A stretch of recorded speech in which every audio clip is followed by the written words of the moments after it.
जय हिंद दोस्तों। आज हम भारत की नदियों के बारे में पढ़ेंगे, जिसमें हम सिंधु नदी तंत्र, ब्रह्मपुत्र नदी तंत्र, गंगा नदी तंत्र तथा प्रायद्वीपीय नदियों के बारे में जानेंगे। दोस्तों, यह वीडियो यूपीएससी यानी जो यूपीएससी की तैयारी कर रहे हैं, यूपीपीसीएस, ठीक है, यूपीपीसीएस, बीपीएससी, ठीक, या किसी भी स्टेट पीसीएस का, ठीक है, किसी भी स्टेट पीसीएस का, या फिर एसएससी का, एनडीए, सीडीएस, या कुछ भी एग्ज़ाम की तैयारी कर रहे हैं तो सबके लिए इम्पोर्टेंट है, ठीक है। वो सभी क्वेश्चन, सभी प्रश्न इस नदी से पूछे जाते हैं, सभी एग्जाम में नदियों से प्रश्न पूछे जाते हैं। जो लोग भी इसकी तैयारी कर रहे हैं उनके पास वीडियो को शेयर कर दीजिए, ताकि उन लोग के पास ये वीडियो पहुंच जाए और वो भी इसका लाभ उठा सकें। इसमें भारत के सभी प्रमुख नदियों का वर्णन है, ठीक है।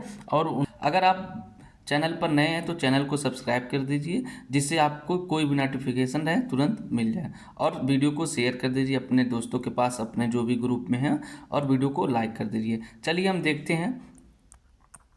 देखिए, सबसे पहले हम एक थॉट से शुरुआत करते हैं कि इंतज़ार करने वाले को बस उतना ही मिलता है जितना कोशिश करने वाले छोड़ जाते हैं। यानी जो लोग इंतज़ार करते हैं कि आज नहीं कल करेंगे, कल नहीं परसों करेंगे, तो वो लोग अपना जो भी चीज़ें हैं वो खो देते हैं, और जो लोग कोशिश करते हैं वो पा जाते हैं। ये कथन है हमारा एपीजे अब्दुल कलाम जी का। तो आप लोग कोई भी बहाना मत करिए, ठीक है। आगे देखते हैं हम लोग भारत की नदियाँ देखते हैं। उत्पत्ति के आधार पर भारत की नदियों का वर्गीकरण मुख्य रूप से दो वर्गों में किया जाता है। कितने वर्गों में? दो वर्गों में। कौन कौन सी हैं? पहला हमारा हिमालय की नदियाँ। क्या? हिमालय की नदियाँ। दूसरा है प्रायद्वीपीय नदियाँ। हिमालय की नदियाँ और प्रायद्वीपीय की नदियाँ। अब ये पहला हम देखते हैं हिमालय की नदियाँ। हिमालय की नदियाँ क्या क्या हैं? देखिए, हिमालय की नदियों में वर्ष भर जल भरा रहता है, क्योंकि वर्षा जल के अतिरिक्त हिम के पिघलने से भी इन्हें जल की आपूर्ति होती है, अतः यह सदानीरा नदियाँ कहलाती हैं। देखिए, जो हिमालय की नदियाँ हैं वो हमेशा उनमें जल भरा रहता है, पानी भरा रहता है। क्यों? क्योंकि वो वर्षा जल के अतिरिक्त वो हिम के पिघलने से, यानी जो बर्फ़ है, हिमालय पर्वत पर जो बर्फ़ है वो बर्फ़ पिघलते रहते हैं। और आज इतना मुसीबत आ गई है कि जो हमारा पॉल्यूशन है, ठीक है, जो ग्लोबल वार्मिंग है, उनके वजह से हमारे जो बर्फ़ हैं वो अधिक पिघल रहे हैं, ठीक है, जो ज़रूरत से ज़्यादा पिघलते जा रहे हैं। और माना जा रहा है कि ऐसे एक दिन आएगा कुछ दशकों में कि सारे बर्फ़ पिघल जाएंगे और भारत के कई सारे शहर, विश्व के कई सारे शहर, देश डूब जाएंगे। तो थोड़ा सा पॉल्यूशन कम कीजिए। तो इनके हिम के पिघलने के कारण इनमें जल की आपूर्ति होती रहती है, इसलिए इसे सदा नीरा, सदा मतलब हमेशा, नीरा मतलब बहती, यानी हमेशा बहने वाली नदियाँ ये कहलाती हैं। हिमालय की नदियों को तीन प्रमुख नदी तंत्रों में विभाजित किया गया। तीन प्रमुख नदी तंत्र में कौन कौन से है? पहला हमारा सिंधु नदी तंत्र। कौन सा है? सिंधु नदी तंत्र। दूसरा है गंगा नदी तंत्र। तीसरा है ब्रह्मपुत्र नदी तंत्र। पहले हम सिंधु नदी तंत्र देखते हैं। अब हम पहला सिंधु नदी तंत्र देखते हैं। सिंधु नदी तंत्र क्या है कि सिंधु तिब्बत के मानसरोवर झील के निकट बुखार चू ग्लेशियर से निकलती है। यह नदी ब्रह्मपुत्र नदी के ठीक विपरीत दिशा में बहती है, ठीक है। ये तिब्बत के, ठीक है, तिब्बत, तिब्बत आज नहीं रहा, चीन उसको कब्जा कर लिया, ठीक है, चीन उसको अपने देश में मिला लिया है। तो तिब्बत का एक झील है, कौन सा? मानसरोवर झील, उसके निकट एक बुखार चू ग्लेशियर है, ठीक है, वहाँ से ये नदी निकलती है। यह नदी ब्रह्मपुत्र के नदी के ठीक विपरीत बहती है, यानी जो ब्रह्मपुत्र नदी है वो हमारा इस तरह से इधर चली आती है, ठीक है, लेकिन सिंधु नदी ये इस तरह से इधर चली जाती है, ठीक है। तो यानी दोनों एक दूसरे के विपरीत बहते हैं, ठीक है। तो वही कह रहा है कि ये ब्रह्मपुत्र नदी के ठीक विपरीत बहता है, ठीक।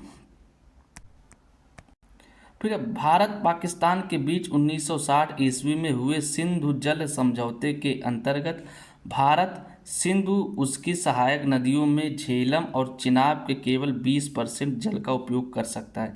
यानी जो भारत है, भारत से भी जो सिंधु नदी है वो निकल कर जाती है। तो भारत जो है वो सिंधु नदी और सिंधु, झेलम और चिनाब नदी का केवल 20% पानी उपयोग करेगा, और जो 80% पानी है वो पाकिस्तान करेगा। कौन करेगा? पाकिस्तान करेगा, ठीक। जबकि सतलज, रावी के 80% जल की उपयोग अधिकतर इस समझौते में भारत को दिया गया है। और जो हमारा सतलज है, रावी है, उसका 80% हमारा इंडिया उपयोग करेगा, और जो 20% है यानी 20% है वो पाकिस्तान करेगा, ठीक है। तो सिंधु नदी जल तंत्र में देखिए 5 नदी बहती है, पंच नदी इसको कहा जाता है, ठीक है। तो पंच नदी में हमारा झेलम और चिनाब, झेलम और चिनाब हमारा, झेलम और चिनाब का 20%, कितना 20%, और सतलज और रावी का 80% भारत उपयोग करेगा। बाकी झेलम और चिनाब का 80% पाकिस्तान यूज करेगा और सतलज और रावी का 20% पाकिस्तान उपयोग करेगा। ठीक है, तो ये भारत और पाकिस्तान में सिंधु जल समझौता हुआ था। कब हुआ था? 1960 में हुआ था। तो आप इसको अच्छे से समझिएगा क्योंकि ये क्वेश्चन इससे बनता है। ठीक है, फिर है यह 2880 किलोमीटर लंबी, यानी पूरी लंबाई इसकी 2880 किलोमीटर है। भारत में इसकी लंबाई 1114 किलोमीटर है। कितना? 1114 किलोमीटर है।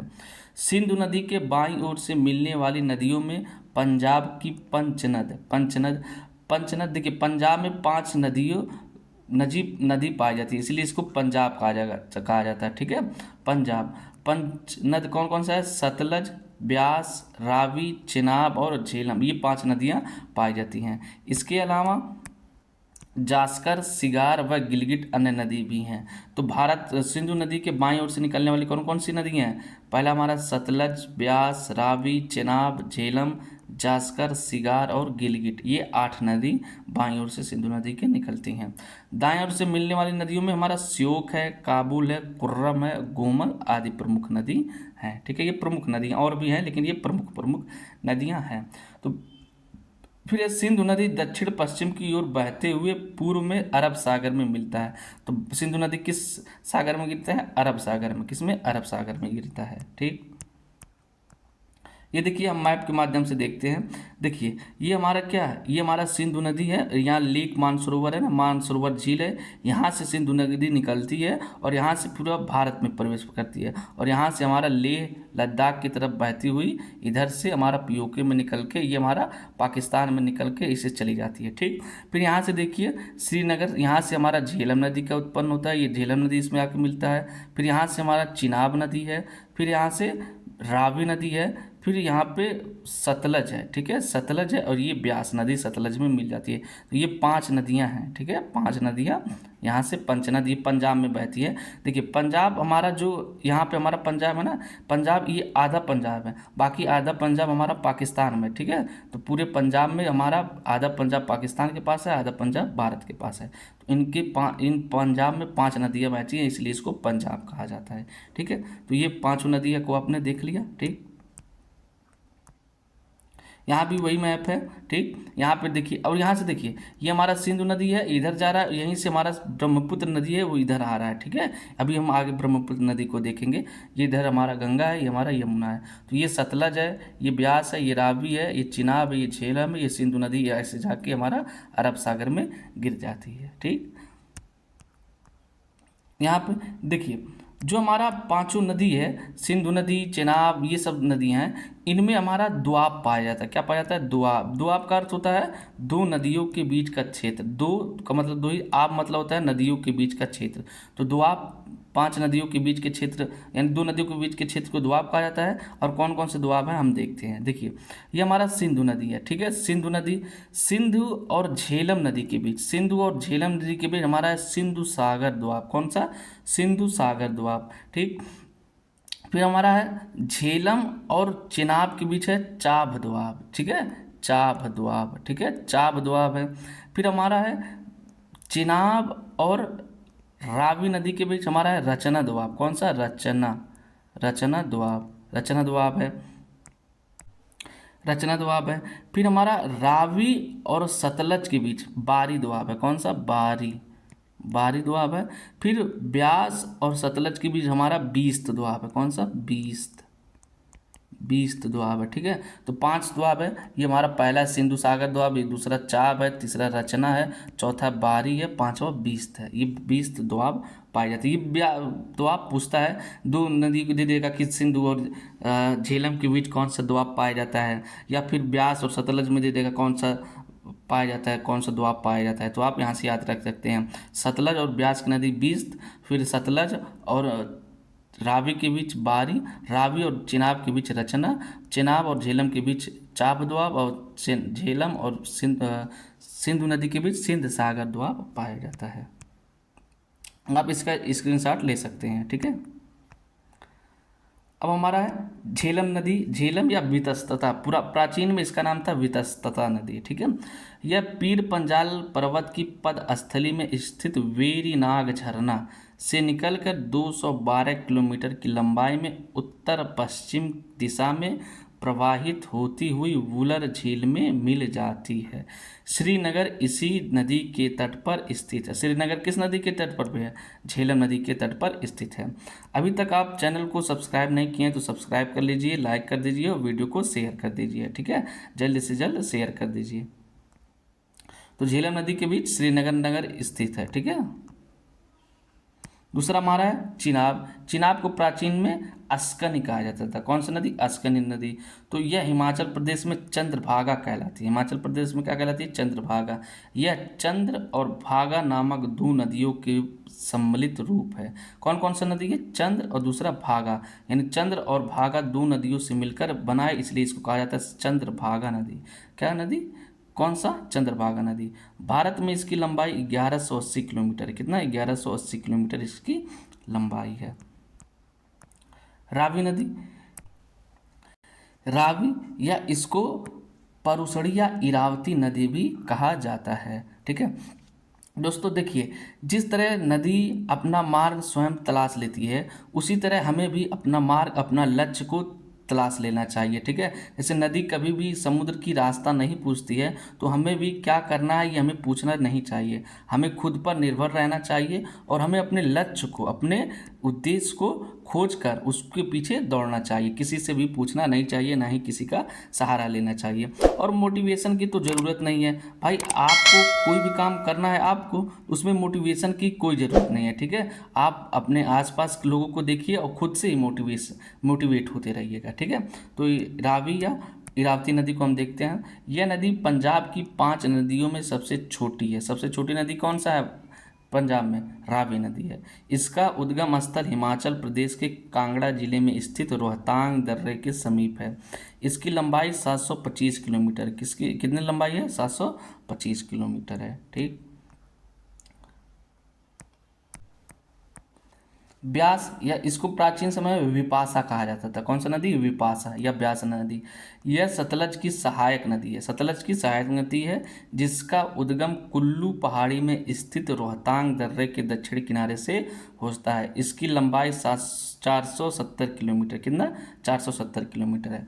और ब्यास और सतलज के बीच कौन सा दोआब पाया जाता है? कौन सा दोआब पाया जाता है? अभी हमने बताया था, ठीक है। तो इसके बीच पाया जाता है बीस्त दोआब। कौन सा? बीस्त दोआब, ठीक है। ब्यास और सतलज के बीच बीस्त दोआब पाया जाता है। अब सतलज के बारे में देखते हैं। सतलज, इसको प्राचीन समय में सतुद्री कहा जाता था। कौन सा? सतुद्री। यह चिनाब की सहायक नदी है, ठीक है। ये नदी चिनाब में जाके मिल जाती है।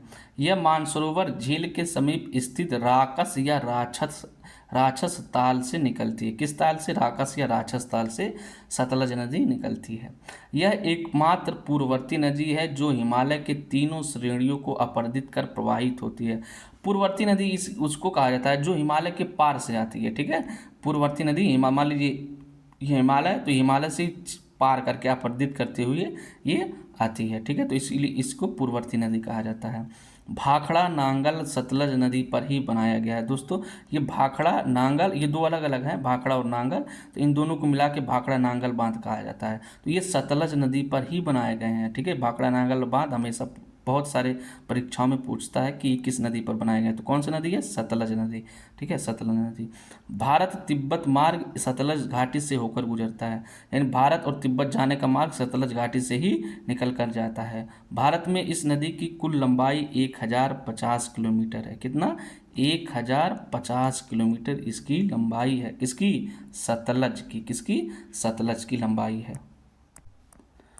एक प्रश्न और बताइए कि सतलज और चिनाब के बीच कौन सा दोआब पाया जाता है? कौन सा दोआब पाया जाता है? इसमें पाया जाता है बारी दोआब। कौन सा? बारी दोआब, ठीक है। हमने आगे बताया है ना कि बारी दोआब सतलज और चिनाब की नदियों के बीच पाई जाती है। ये देखिए भाखड़ा नांगल बांध है, ठीक है। यहाँ से पानी निकल रहा है, ठीक। ये हमारा नदी है, यहाँ पे एक बांध बनाया गया है। इस बांध का उपयोग कई सारे क्षेत्रों में किया है। पहले यहाँ से नहर निकाल दी जाती है, फिर यहाँ पे टरबाइन लगा दिया जाता है, टरबाइन से हमारा विद्युत उत्पादन होता है, ठीक। फिर यहाँ पे मछली उत्पादन भी होता है, तो कई सारे उपयोग इसमें होता है। यहाँ से फिर एक पुल की तरह बन भी जाता है, ब्रिज का काम करता है, तो कई सारे इसके उद्देश्य होते हैं, ठीक है, बांध का। अब ये हमारा सिंधु नदी तंत्र खत्म हो गया, ठीक है। अब हम देखते हैं गंगा नदी तंत्र। कौन सा? गंगा नदी तंत्र, ठीक है। गंगा सबसे पवित्र नदी मानी जाती है, ठीक है। भारत की सबसे पवित्र नदी गंगा नदी है, ठीक है। गंगा नदी, इसको पवित्र नदी कहा जाता है, ठीक। गंगा नदी भागीरथी और अलकनंदा नदियों का सम्मिलित रूप है, यानी भागीरथी नदी और अलकनंदा नदी, ये दोनों जब मिलती हैं तब गंगा नदी का निर्माण होता है, जो दीव प्रयाग के निकट मिलकर गंगा कहलाती। कहाँ मिलती हैं? दीव प्रयाग में, ठीक है। अभी आगे हम देखते हैं। गंगा नदी का मुख्य स्रोत उत्तराखंड में स्थित गंगोत्री हिमनद है, ठीक है। गंगा से ही बना है गंगोत्री हिमनद। तो गंगा का स्रोत क्या है? गंगोत्री हिमनद। कौन सा? गंगोत्री हिमनद। गंगा, देखिए, गंगा के दाएं तरफ की नदी यमुना है, ठीक है, यानी दाएं तरफ की सहायक नदी कौन सी है? यमुना। ये प्रयाग है, यहाँ क्या हो जाएगा? प्रयाग। प्रयाग यानी इलाहाबाद, ठीक है, इलाहाबाद के निकट मिलती है। ये सोन, पुनपुन तथा टोंस जैसी नदियाँ भी दाहिनी ओर मिलती हैं। तो कौन कौन सा हो गया दाहिनी ओर? यमुना, सोन, पुनपुन और टोंस, ये चार नदी गंगा के दाएं तरफ की नदी हैं। यमुना नदी कहाँ मिलता है? प्रयाग में, ठीक है, प्रयाग में ये मिलता है। अभी आगे हम यमुना नदी के बारे में पढ़ेंगे, ठीक है। फिर अब बाएं तरफ के मुख्य सहायक नदी कौन सा है? बाएं तरफ के मुख्य सहायक नदी हमारा गोमती, घाघरा, गंडक, कोसी, बूढ़ी गंडक, बागमती तथा महानंदा है। ये बाएं तरफ की सहायक नदी है।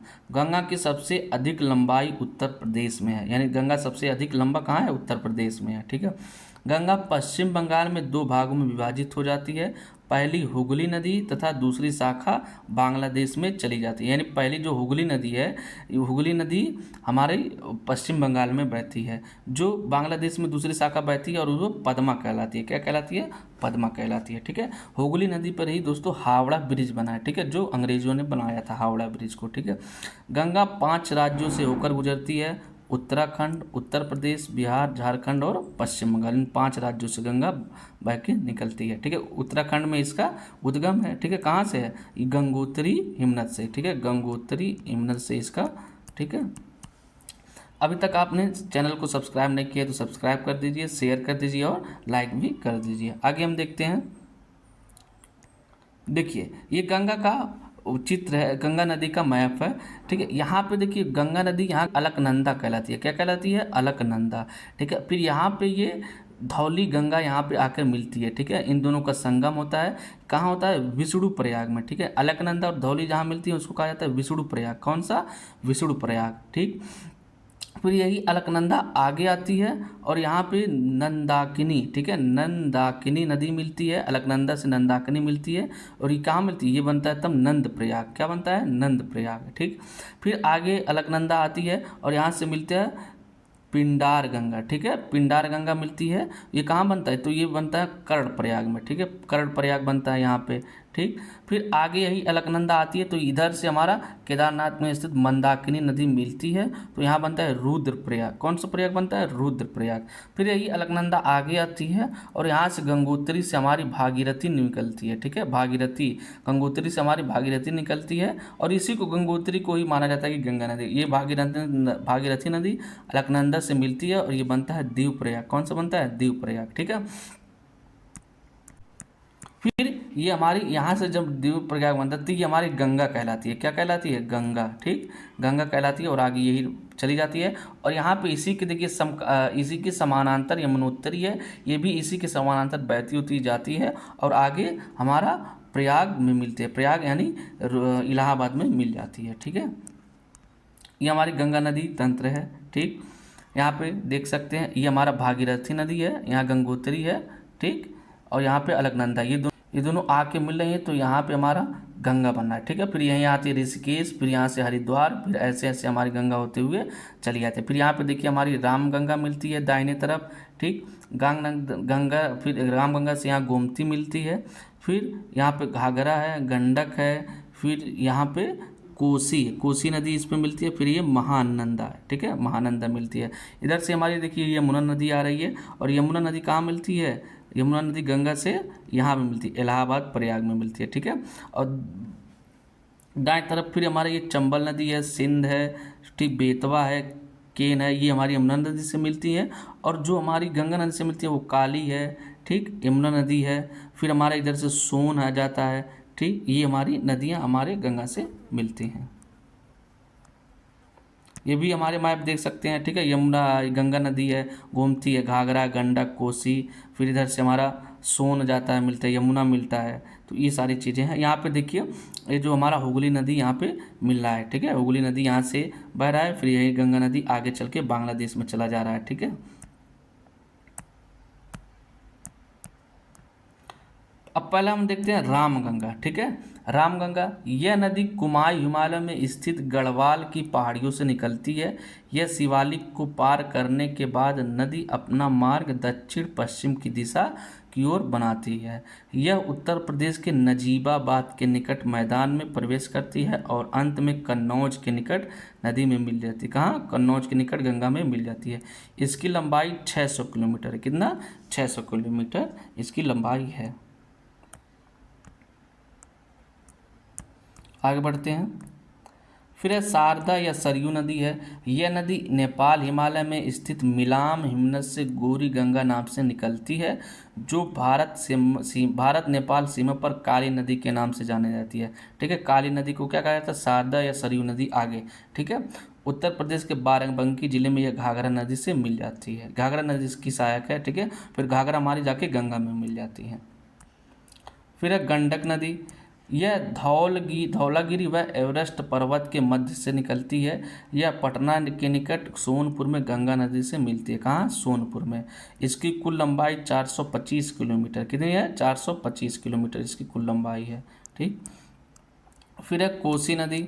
यह गंगा की सबसे बड़ी सहायक नदियों में से एक है। यह 7 नदियों से मिलकर बनी है। कितनी नदी से, 7 नदियों से मिलकर कोसी नदी बनी है, ठीक। यह नदी 730 किलोमीटर है। इसे बिहार का शोक कहा जाता है। ये पूछा जाता है, ठीक है, कि बिहार का शोक किसे कहा जाता है, कोसी नदी को, ठीक है। कोसी नदी को बिहार का शोक कहा जाता है। क्यों कहा जाता है, क्योंकि कोसी नदी जब पानी भर जाता है तो फिर बिहार में बाढ़ का कारण बन जाता है, ठीक है, इसलिए इसको शोक, बिहार का शोक कहा जाता है। फिर है महानंदा नदी। यह नदी पश्चिम बंगाल में दार्जिलिंग की पहाड़ियों से निकलती है। भारत में यह गंगा के बाएं एवं उत्तरी तट की अंतिम सहायक नदी है। ये बाएं तरफ की अंतिम सहायक नदी है। कौन, महानंदा नदी, ठीक है। अभी तक आप चैनल को सब्सक्राइब नहीं किए हैं तो कर लीजिए, शेयर नहीं किए हैं तो शेयर कर दीजिए, लाइक नहीं किए हैं तो लाइक कर दीजिए, ठीक। फिर आता है हमारा केन या कर्णवती नदी। यह मध्य प्रदेश के सतना जिले में स्थित कैमूर पहाड़ियों से निकलती है। यह बांदा के निकट यमुना से मिल जाती है। इस नदी के तट पर चित्रकूट स्थित है। कहाँ, कौन सा शहर स्थित है, चित्रकूट, ठीक है, चित्रकूट स्थित है। फिर है सोन नदी। अब देखते हैं हम सोन नदी के बारे में। यह नदी मध्य प्रदेश में स्थित अमरकंटक के पहाड़ में नर्मदा के उद्गम स्थान के निकट से निकलती है। यानी जहाँ नर्मदा नदी निकलती है वो इसी के निकट ये नदी भी निकलती है, जो पटना से पश्चिम में गंगा के दाहिने तट पर मिलती है। यानी पटना पश्चिम में गंगा के दाहिने तट पर मिलती है। किससे मिलती है, गंगा से मिलती है। इसके रेत में सोने के कण पाए जाते हैं। क्या पाए जाते हैं, सोने के कण, इसलिए इसे स्वर्ण नदी भी कहा जाता है, ठीक है। इसको देखने के बाद आपको क्या याद आया है, कि वही जो मेम है ना, जो क्लिप वायरल है कि ये चल गाड़ी निकाल, ठीक है, तो गाड़ी निकालिए और जाइए इसके रेत में सोने के कण खोजिए, ठीक है। ये 780 किलोमीटर लंबी है। कितना, 780 किलोमीटर लंबी है। फिर है दामोदर नदी। यह पश्चिम बंगाल तथा झारखंड में भ्रंश घाटी में प्रवाहित होने वाली नदी है। यह हुगली नदी में मिलती है। किस में मिलती है, हुगली नदी में। इसकी कुल लंबाई 541 मील है, ठीक है, मील में दिया है, किलोमीटर में नहीं दिया, ठीक है, ये मील में है। इस बंगाल का शोक कहा जाता है। इसे क्या कहा जाता है, बंगाल को शोक कहा जाता है। अब बिहार का शोक किसे कहा जाता है, कोसी नदी को। किसको, कोसी नदी को, ठीक है। कोसी नदी को बिहार का शोक कहा जाता है और दामोदर नदी को बंगाल का शोक। किसको, बंगाल का शोक, ठीक है। आगे देखते हैं हम यमुना नदी, ठीक है। यह गंगा की सबसे लंबी एवं सबसे पश्चिमी सहायक नदी है, जो बंदर पूंछ के पश्चिमी स्थल पर स्थित यमुनोत्री हिमनद से निकलती है। कहाँ से निकलती है? यमुनोत्री हिमनद से। और गंगा कहाँ से निकलती है? गंगोत्री हिमनद से। ठीक है। यह प्रयाग इलाहाबाद में गंगा से मिलती है। कहाँ मिलती है? इलाहाबाद यानी प्रयाग में मिलती है। इसकी कुल लंबाई 1370 किलोमीटर है। कितना है? 1370 किलोमीटर है। बागपत, दिल्ली, नोएडा, मथुरा, आगरा, फिरोजाबाद, इटावा, कालपी, हमीरपुर और प्रयागराज शहर इसके तट पर स्थित हैं। ठीक है।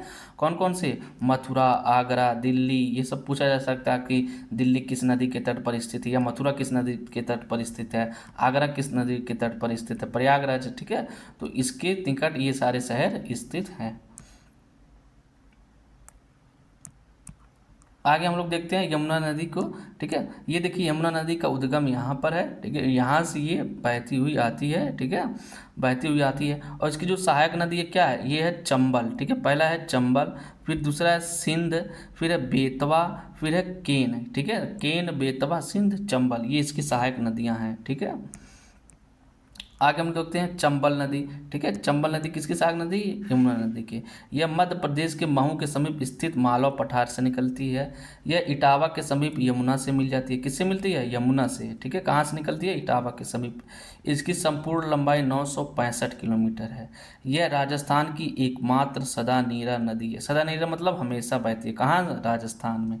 ठीक है। राजस्थान की एकमात्र सदा नीरा। ये पूछा जा सकता है कि राजस्थान की सदा नीरा नदी कौन सी है? तो ये चंबल नदी। ठीक है। चंबल नदी है। अभी हमारा गंगा नदी तंत्र खत्म हो गया।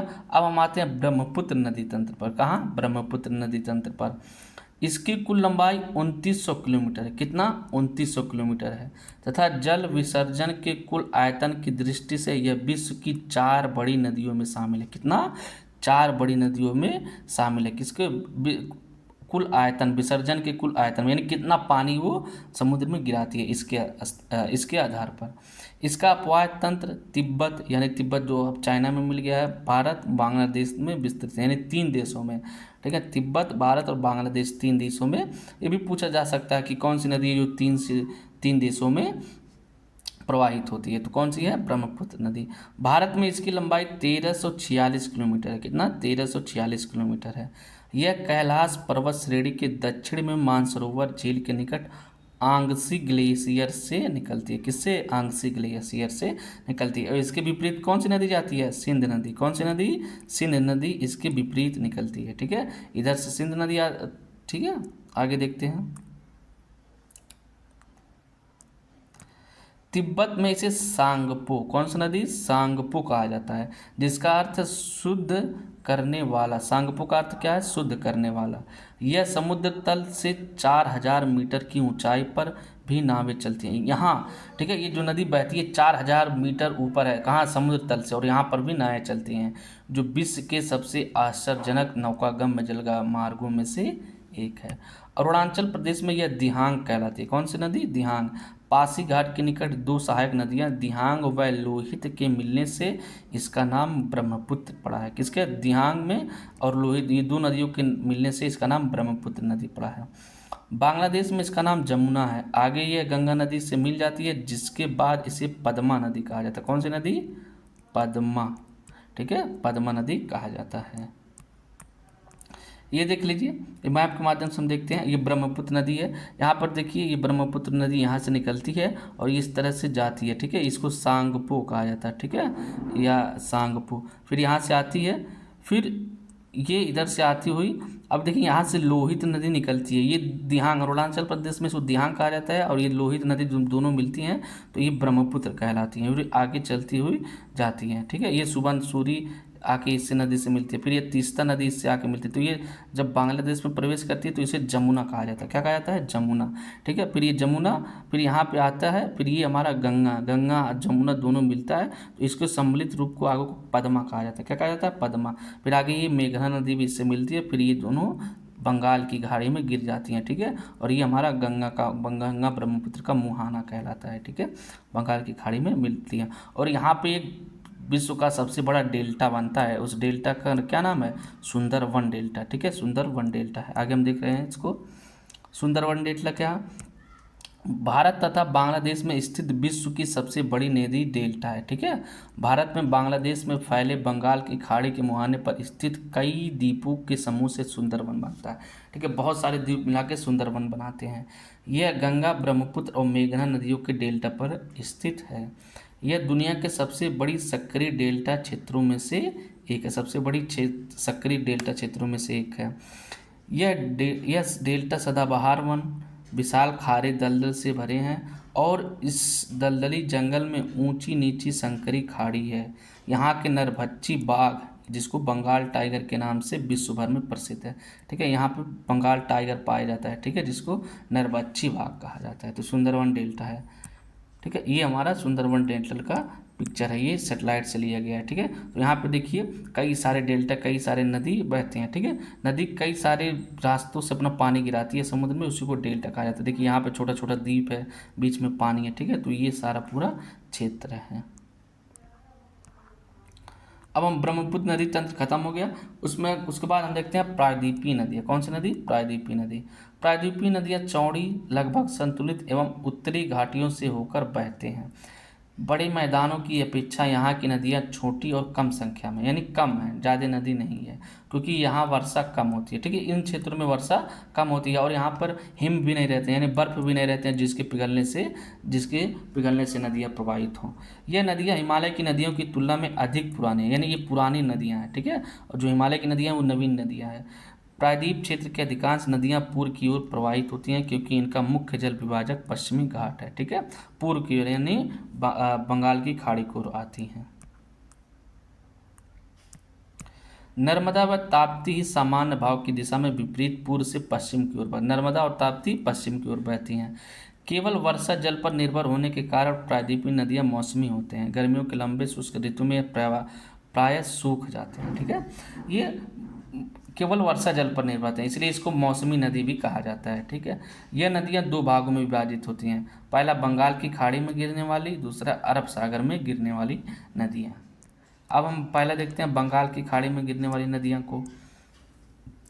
स्वर्ण रेखा नदी, पहला हमारा है स्वर्ण रेखा नदी। यह नदी रांची के दक्षिण पश्चिम पठार से निकलती है, जो पूर्व दिशा में प्रवाहित होती हुई जमशेदपुर से होकर गुजरती है। यानी जमशेदपुर ये स्वर्ण रेखा नदी पर स्थित है। जमशेदपुर ये कौन? ये हमारे रतन टाटा, उनके पिताजी का नाम था जमशेद रतन टाटा। ठीक है, तो उनके नाम पे ये बनाया। जमशेदपुर स्वर्णरेखा नदी पर किनारे है। यह बालेश्वर के निकट बंगाल की खाड़ी में मिल जाती है। कहाँ मिलती है? बंगाल की खाड़ी में मिल जाती है। इसकी कुल लंबाई 365 किलोमीटर है। इसका अफवाह बेसिन झारखंड, उड़ीसा एवं पश्चिम बंगाल में, यानी झारखंड, उड़ीसा और पश्चिम बंगाल में बहती है। फिर है ब्राह्मणी नदी। ब्राह्मणी नदी यह छोटा नागपुर पठार से निकट रांची के दक्षिण पश्चिम से निकलता है। यह नदी कोयल व शंख नदियों से मिलकर बनी है, जो 420 किलोमीटर लंबी है। ठीक है, ये आप इसका नोट्स भी बना सकते हैं। ठीक है, नोट्स आप इसको देखकर बना सकते हैं। ठीक, आगे देखते हैं हम लोग महानदी। यह छत्तीसगढ़ की रायपुर जिले में सिंघावा श्रेणी के समीप अमरकंटक पठार से निकलकर पूर्व व दक्षिण पूर्व की ओर प्रवाहित होती हुई बंगाल की खाड़ी में मिलती है। कहाँ मिलती है? बंगाल की खाड़ी में मिलती है। शिवनाथ, हसदेव, मंड व डूब नदियाँ उत्तर की ओर से इसमें आकर मिलती हैं, जबकि जोंक व तेल दक्षिण की ओर से आकर इसमें मिलती हैं। हीराकुंड टिकरापारा बांध इस नदी पर स्थित प्रमुख बहुउद्देशीय परियोजना है। यानी हीराकुंड और टिकरापारा बांध किस नदी पर बनाया गया? महानदी पर। किस पे? महानदी पर बनाया गया है। आगे देखते हैं गोदावरी नदी। यह प्रायद्वीपीय भारत की सबसे लंबी नदी है। सबसे लंबी नदी गोदावरी नदी, जिसकी कुल लंबाई 1465 किलोमीटर है। दक्षिण भारत की सबसे लंबी नदी होने के कारण इसे दक्षिण की गंगा कहते हैं। क्या कहते हैं? दक्षिण की गंगा। किसको? गोदावरी को। इसका 44% भाग महाराष्ट्र, 23% आंध्र प्रदेश और तथा 20% मध्य प्रदेश में पड़ता है। 44% कहाँ? महाराष्ट्र में, 23% आंध्र प्रदेश यानी एपी में, 20% यानी एमपी यानी मध्य प्रदेश में है। पश्चिम घाट की पहाड़ियों में स्थित त्र्यंबकेश्वर इसका उद्गम स्थल है। ठीक है, कौन सा? त्र्यंबकेश्वर। उत्तर में इसकी प्रमुख सहायक नदियां प्राणहिता, पूर्णा, पेनगंगा, वर्धा, वेनगंगा, इंद्रावती और मंजीरा हैं। इस नदी पर अनेक जल विद्युत परियोजनाओं का निर्माण किया गया है। ठीक है, ये हमारी गोदावरी नदी है। ठीक, ये देखिए ये हमारी गोदावरी नदी बहती हुई आ रही है। ठीक है, और यहाँ पे हमारी पेनगंगा है, वर्धा है, वेनगंगा है, इंद्रावती है, सबरी है, सिलेरू है, फिर यहाँ से हमारा मंजीरा है। ये हमारी इसकी सहायक नदियाँ हैं। ठीक है, गोदावरी की सहायक नदियाँ हैं। फिर हमारा आता है कृष्णा नदी। यह प्रायद्वीपीय भारत की दूसरी सबसे लंबी नदी है। यह नदी पश्चिमी घाट महाराष्ट्र में स्थित महाबलेश्वर से निकलकर दक्षिण पूर्व दिशा में 14 किलोमीटर की लंबाई में प्रवाहित होती हुई बंगाल की खाड़ी में गिर जाती है।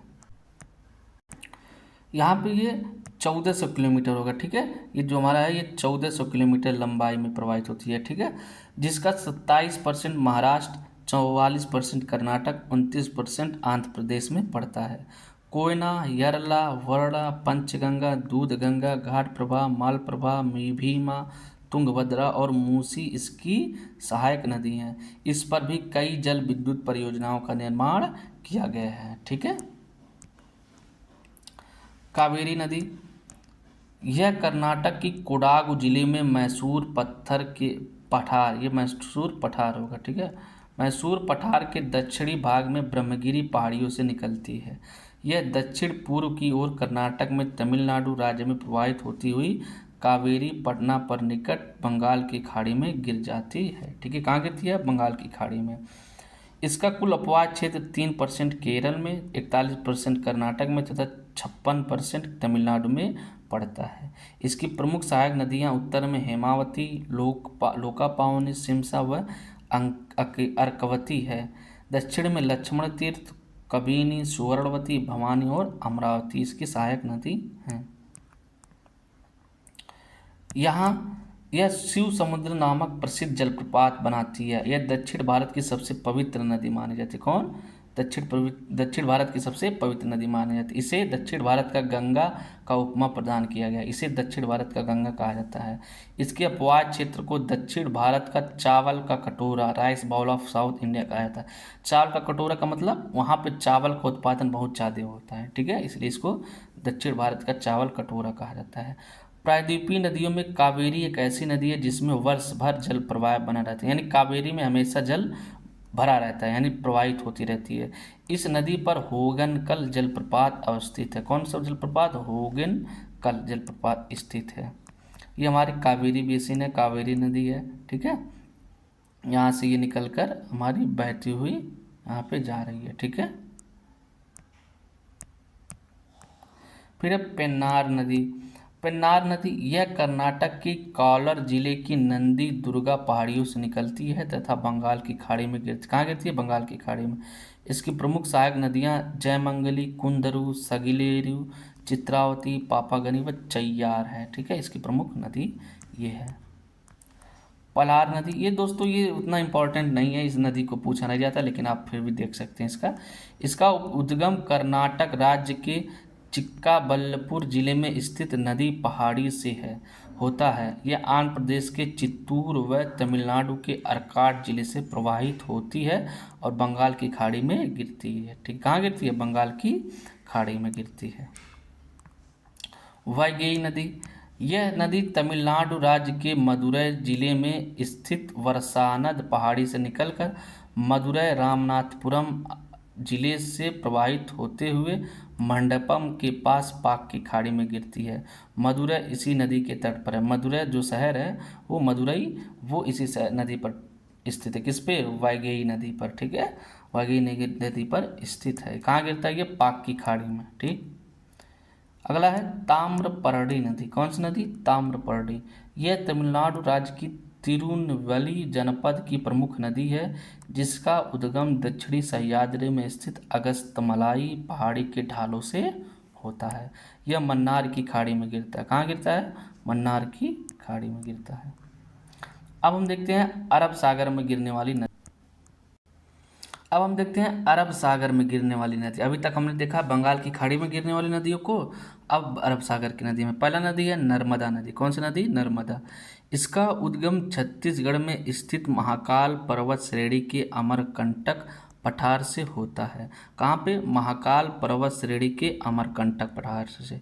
यह 1312 किलोमीटर लंबी है, जिसका 87% भाग मध्य प्रदेश में, 11.5% गुजरात में तथा 1.5% महाराष्ट्र में पड़ता है। यह अरब सागर में गिरने वाली प्रायद्वीपीय भारत की सबसे लंबी नदी है, यानी अरब सागर में गिरने वाली सबसे लंबी नदी है।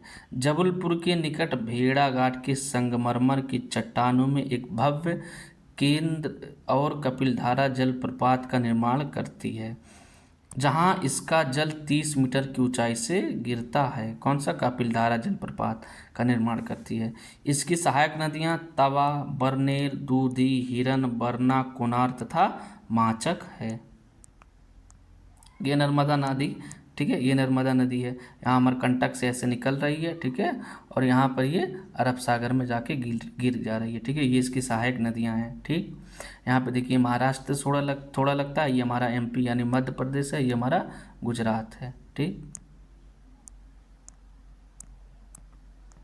फिर है तापी या ताप्ती नदी। यह मध्य प्रदेश के बैतूल जिले के मुल्तानी नामक स्थान निकट सतपुड़ा श्रेणी से निकलती है। यह 724 किलोमीटर लंबाई में पश्चिम की ओर प्रवाहित होती हुई खंभात की खाड़ी में गिरती है। कहाँ गिरती है? खंभात की खाड़ी में। इसका क्षेत्र 79% महाराष्ट्र, 15% मध्य प्रदेश तथा 6% गुजरात में स्थित है। इसकी प्रमुख सहायक पूर्णा नदी है। इसके मुहाने पर सूरत नगर स्थित है। कौन सा नगर? सूरत नगर। उकाई जल विद्युत परियोजना इस द्वारा इसका उपयोग किया जाता है, ठीक है। इस पे कौन सी परियोजना बनाई है? उकाई जल विद्युत परियोजना। इस पे सूरत नगर स्थित है। फिर साबरमती नदी। यह 320 किलोमीटर लंबी नदी है, जो राजस्थान में मेहमान पहाड़ियों से निकलकर खंभात की खाड़ी में गिरती है। सॉरी, ये हमारा हो जाएगा मेवाड़, ठीक है। कौन सा? मेवाड़। मेवाड़ पहाड़ियों से निकलकर खंभात की खाड़ी में गिरता है।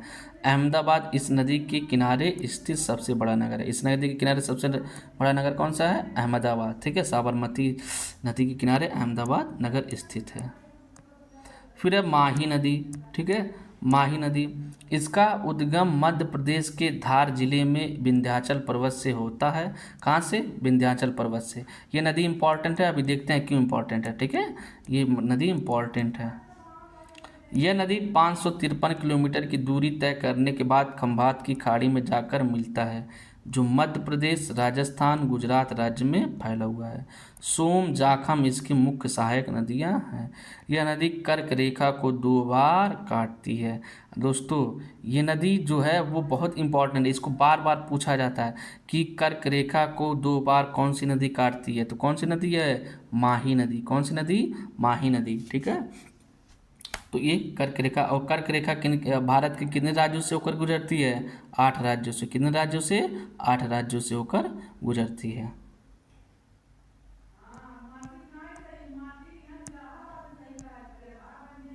लूनी नदी है। अब देखते हैं लूनी नदी। यह राजस्थान के अजमेर जिले के दक्षिण पश्चिम में अरावली श्रेणी में स्थित नागपुर से निकलकर 320 किलोमीटर की लंबाई में प्रवाहित होने के पश्चात कच्छ के रण में विलुप्त हो जाती है, ठीक है। कच्छ के रण में ही गिरती है लूनी नदी। फिर है घग्गर नदी। घग्गर ये हमारा अंतिम नदी है, ठीक है। यह हिमाचल प्रदेश की राजधानी शिमला के समीप हिमालय की शिवालिक पहाड़ियों से निकलती है। इसकी कुल लंबाई 465 किलोमीटर है। इसकी कुल लंबाई कितना? 465 किलोमीटर है। यह हनुमानगढ़ के समीप भटनेर के मरुस्थल में विलीन हो जाती है। किसमें? भटनेर के मरुस्थल में विलीन हो जाती है। दोस्तों, ये हमारा पूरा नदी हो गया, ठीक है। जितना भी नदी हम इम्पोर्टेंट नदी था उसको हमने देख लिया। अगर आपको किसी नदी में या कुछ भी डाउट हो तो आप कमेंट करिए, उसका जवाब रिप्लाई तुरंत मिलेगा। और चैनल पर नए हैं तो उसको सब्सक्राइब कर लीजिए। अब वीडियो को अपने दोस्तों के पास शेयर कर दीजिए और लाइक कर दीजिए। और पहले पार्ट 1 में हमने भारत का परिचय देखा है, ठीक है, भारत का परिचय देखा है, जिसमें हमने भारत के पड़ोसी राज्य, भारत के सीमा रेखा, इन सब के बारे में चर्चा किया है। तो आप उसको देख लीजिए, वो हमारा फर्स्ट पार्ट है, ये हमारा सेकंड पार्ट है, ऐसे ऐसे हमारा चला जाएगा। और जो इसका सोर्स है दोस्तों, ये महेश कुमार बरड़वार, ठीक है, महेश कुमार बरड़वार की किताबों से लिया गया है, और इसमें कुछ लूसेंट से भी लिया गया है। तो कई सारी किताबों का इसमें स्रोत लिया गया है। तो आप इस वीडियो को ज़्यादा से ज़्यादा शेयर करिए। तब तक के लिए धन्यवाद। जय हिंद, जय भारत।